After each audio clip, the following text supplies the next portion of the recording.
Throughout the post-time skip, Sanji has without a doubt seen a massive progression in his overall power.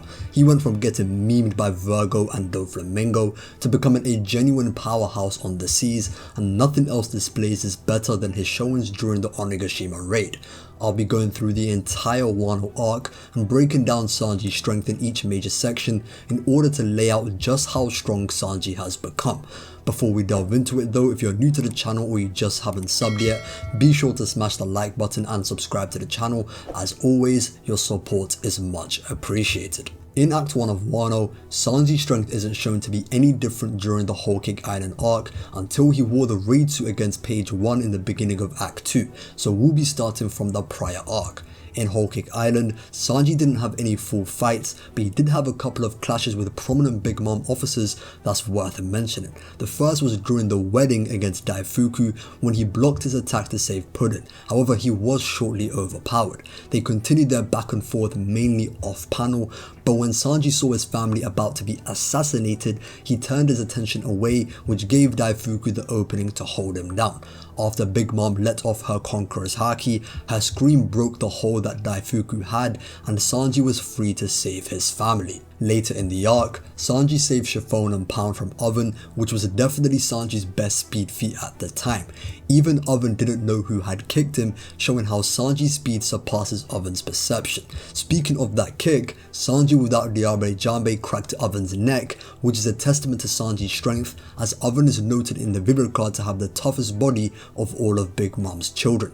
When the Straw Hats were escaping Whole Cake Island, Daifuku got too close to the Sunny and tried to attack Carrot, but Sanji saved her and blocked his attack. They continued to have a short back and forth which ended in a stalemate, with the Sun Pirates coming in clutch to help the Straw Hats escape. So Sanji heading into Wano is strong enough to contend and outdo the likes of Daifuku and Oven, who rank below the 3 Sweet Generals. Sanji faces off against Page 1, who holds the rank of Flying 6 of the Beast Pirates. Sanji opened the fight by knocking Page 1 to the ground, but he didn't deal any noticeable damage. In order to keep his identity hidden, Sanji wore his Germa raid suit as a disguise to help the crew, even though he'd prefer not to wear his family's battle suit. The raid suit gives Sanji an extra layer of armor, boosters on his heels to increase his speed, a cape that acts as a shield, and the power of invisibility. In the short exchange in the manga, Sanji is consistently shown capable of knocking down Page 1, however he's not dealing any noticeable damage. Page 1 is not only able to endure raid to Sanji's attacks, but he also overpowered Sanji's kick, sending him flying through several houses, which by Sanji's own admission says hurt him a little bit. This is also described as such in Page 1's section of the Vivid Card databook. The end of the fight is inconclusive, but the last thing that we see is Sanji flying from the sky to land a heavy attack in the distance, while Frankie and Law leave the vicinity. Moving on to the raid on Onigashima, Sanji uses his invisibility powers once again to save Momonosuke. King then attacks Momo, who seems to be floating on his own, but Sanji blocks it to protect him, to which King grabs Sanji and intends to split him into 2. Even though Sanji couldn't free himself and was crashed to the ground by King, Sanji was still able to endure the attack despite Luffy considering King's attack to look dangerous. It should be noted that it's after this exchange against King using the raid suit that the signs in Sanji's body began to activate, which is the cause of him having a weird feeling in his body at the beginning of his fight against Queen. Speaking of which, we'll move on to Sanji's fight against Queen, and this is where he saw the most growth in power he's had since the time skip. There are 3 major parts to cover in the Queen fight, which are Sanji pre-Germa Awakening, Sanji post-Germa Awakening, or what I'll be calling his Germa State, and Ifrit Jambe Sanji. So the fight starts when Sanji saves Chopper from Queen by hitting him so hard that Queen's neck turns into a helicopter propeller. Later on, Sanji protects Nami, Tama and Usopp from Queen's laser by kicking his head, which makes the laser explode in Queen's head. Fast forward to when the stars take the stage, Zoro and Sanji both knocked down King and Queen at the same time.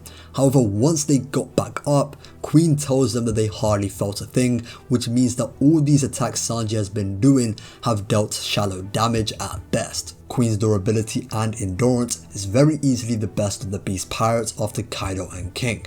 In Udon, he was able to remain conscious from base Big Mom's assault and left the situation without any noticeable injuries. He can also endure a direct hit from Marco's Phoenix brand, which is a shockwave based attack, and withstood a direct hit from King's air slash that sent pre-King of Hell Zoro flying. So by no means is it an easy task to completely break through Queen's defenses. Later in the fight, Sanji is struggling to hold off Queen's flying pan attack and is ultimately smacked into a wall. Right after getting up from that attack, Sanji can still dodge Queen's coffee beam laser and counter with his grow shot. Queen praises the power of Sanji's kicks, but Sanji still thinks he needs to do more to break through Queen's toughness, which suggests that his attacks up until now have been relatively shallow. Queen then ups the ante by firing his brachial snake, which wraps around Sanji's body. Queen claims that even masters of armament haki can't protect themselves from the severe internal damage dealt by this attack, and goes on to crush Sanji's body.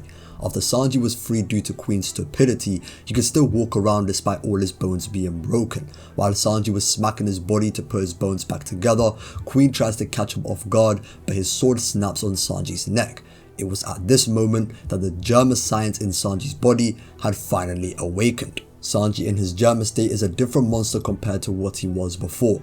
Due to judges' science, Sanji now has an exoskeleton giving him a tougher body, abnormal regeneration, and improved physical strength. This isn't a permanent state for Sanji, as we've seen him return to normal and also change into his Germa state. This is something that he can change in and out of at will. The indicator for Sanji's Germa state is when the swirl of his eyebrow points to the top right, but normally it points to the bottom left. Now for Sanji's attack power, he was able to send Queen flying using Hell Memories, which is his strongest Pre-Germa Jambe attack.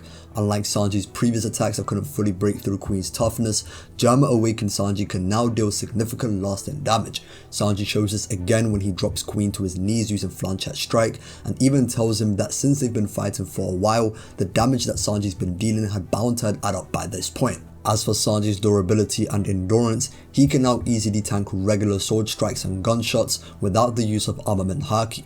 At the end of the fight, Queen started using his trump card, which is his version of the Vinsmoke brothers' unique abilities. Sanji was able to endure a direct hit from the Henry Queen pretty easily, and also endure a direct hit from the Winch Queen, but it did do more noticeable damage. Now the highlight of Germa State Sanji as a fighter is without a doubt his speed. However, many don't realize that Sanji pretty much has two modes of speed, the first being his normal mode or his regular speed that we're all used to. Sanji's still very fast since he can dodge Queen's Valkyrie lasers, but he can still get attacked by Henry Queen or caught by Winch Queen. However, when Sanji fights at his top speed, he reaches a completely new level, to the point it seems as though he completely disappears. I'll be calling this Sanji's Vanish mode. The first time we see this was in the lead up to Sanji firing his Hell Memories. Sanji moved so fast that Queen thought it was more of Judge's science that made him disappear. Later on in the fight, Sanji vanished again, but this time it's in response to Queen using the invisibility of Stealth Black. Queen realized that Sanji didn't turn invisible through Stealth Black, but by moving so fast that he could no longer be seen. Oda even reiterates in the SPS that Sanji's ability to seemingly vanish is based on his speed, so it's not some sort of trick. As much of a clown as Queen may seem, Sanji moving faster than what he can see is kinda crazy.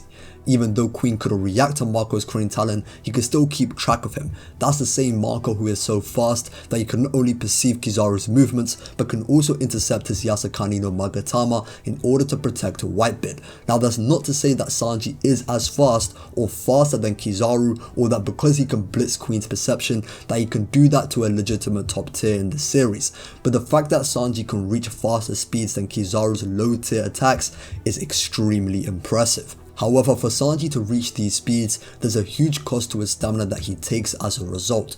This is something that Queen notes would happen when Sanji moves at vanishing speeds, and is proven to be true, as at the end of the fight, Sanji collapses from exhaustion. So realistically, Sanji would never opt to fight at vanishing speeds continuously, as he can't sustain it for that long.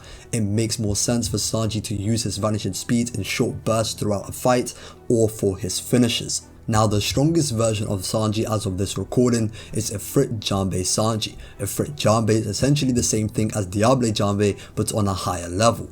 Due to having an exoskeleton on top of his armament haki, Sanji can now support even hotter flames than before. These flames make his kicks even faster than before, and with greater speed comes greater weight. So everything I've been saying about Germa State Sanji's power and speed is heightened even more with Ifrit Jambe. It should also be noted that when Sanji used Ifrit Jambe against Queen, he was still using his vanishing speed. So we actually haven't seen the normal speed of Ifrit Jambe, but there can be no doubt that it's extremely fast. As of this recording, the manga is currently about to tell the story of the Egghead incident, where the Straw Hat Pirates will have to face a marine fleet led by Admiral Kizaru. The most notable thing that Sanji has done in this arc so far would be tanking a punch from S-Shark in his Germa State, but that's just a teaser of what's to come. We're about to see more combat from Sanji in the Egghead incident, so for now, we'll just have to wait and see. That's all there is to say for Sanji at the moment and his growth in power throughout the Wano arc, so if you enjoyed, I'd really appreciate it if you can hit the like button and subscribe to the channel. I've been the one and only Sage, and until next time.